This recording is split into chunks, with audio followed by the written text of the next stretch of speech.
Uno de los colaboradores más cercanos a Brújula Internacional y editor de la revista Diplomacia se encuentra en Europa y preguntamos precisamente ahora cómo está la situación de España, que está en proceso electoral, comparando con otras situaciones en América Latina, como el caso de Paraguay y de Argentina, que son los procesos, uno realizado y otro por realizar. ¿Cómo está la situación de España dentro de esa democracia más sólida, donde la alternabilidad es normal? ¿Cómo lo ves lo de España? Muy buenas tardes, embajador, y a toda la audiencia de Brújula Internacional. En efecto, España se encuentra en este momento en negociaciones para la investidura. Todavía el rey de España no ha convocado a ninguno de los candidatos a formar gobierno. Existe la posibilidad que el Partido Popular, el partido más votado en las últimas elecciones, tenga capacidad de formar gobierno junto a la coalición canaria e incluso el Partido Nacionalista Vasco, pero aún existe gran incertidumbre de llegar a los 175 diputados por la mayoría absoluta. Y no se descarta la posibilidad que el presidente de funciones,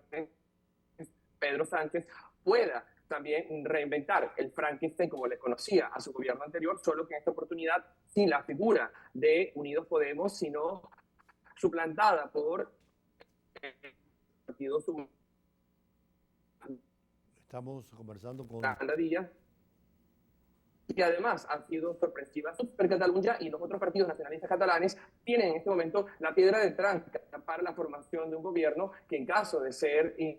infructuosa las negociaciones, podría haber una repetición electoral a finales de año, luego incluso que culmine España la presidencia rotativa del Consejo de la Unión Europea.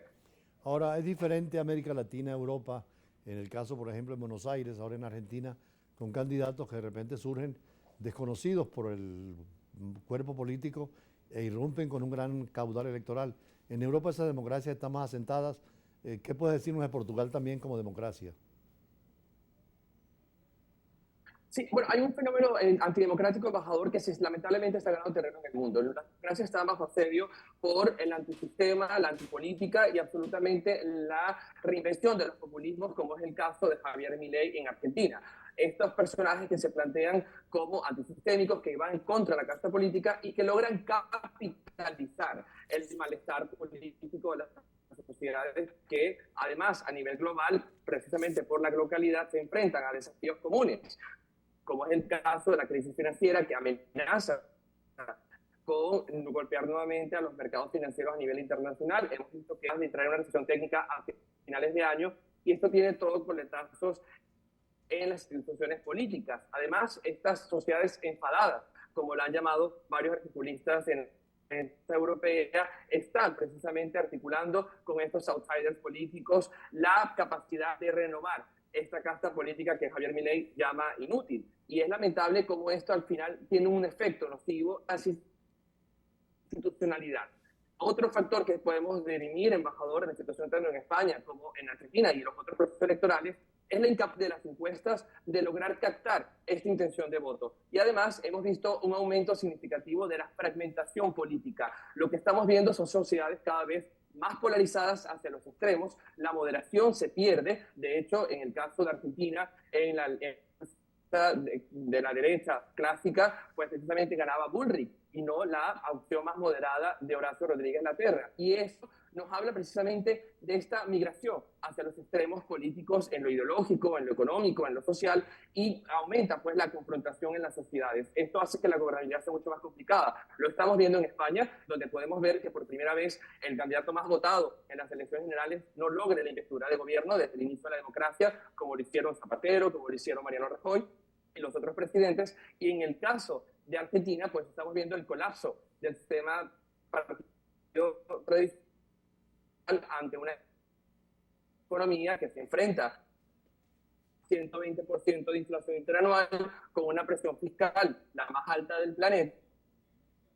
y que además ha tenido una devaluación caldo de cultivo propicio para los movimientos sistémicos, y que además eros otras figuras que nos hace apuntar hacia estas sociedades abiertas y democráticas donde el diálogo, la negociación es imperativo. Ahora, Dylan Pereira, la situación de Europa con esta guerra tan terrible, sobre todo en la parte energética, ya España y Portugal tienen líneas comunes para abastecerse de países del norte de África sobre todo, pero creo que están llegando a soluciones y pidiendo naturalmente el cese de la guerra de Rusia y Ucrania, ¿no? Así es, la guerra entre Rusia y Ucrania ya han cumplido 15 meses. De hecho, en una de las últimas alocuciones de Moscú, el presidente Vladimir Putin continuaba hablando en la narrativa de una operación militar especial que aún desconocemos cuáles serían sus objetivos, pero que representa una clara violación al derecho internacional y una clara violación al artículo 2 de la Carta de Naciones Unidas que prohíbe el uso de las fuerzas en las relaciones internacionales. Europa, por su parte, no es una parte beligerante del conflicto, ha sido muy cautelosa al momento de incluso enviar armamento, pero ha transformado su política exterior de seguridad común. El alto representante de la Unión Europea y vicepresidente de la Comisión, Josep Borrell, ha planteado así unas nuevas líneas estratégicas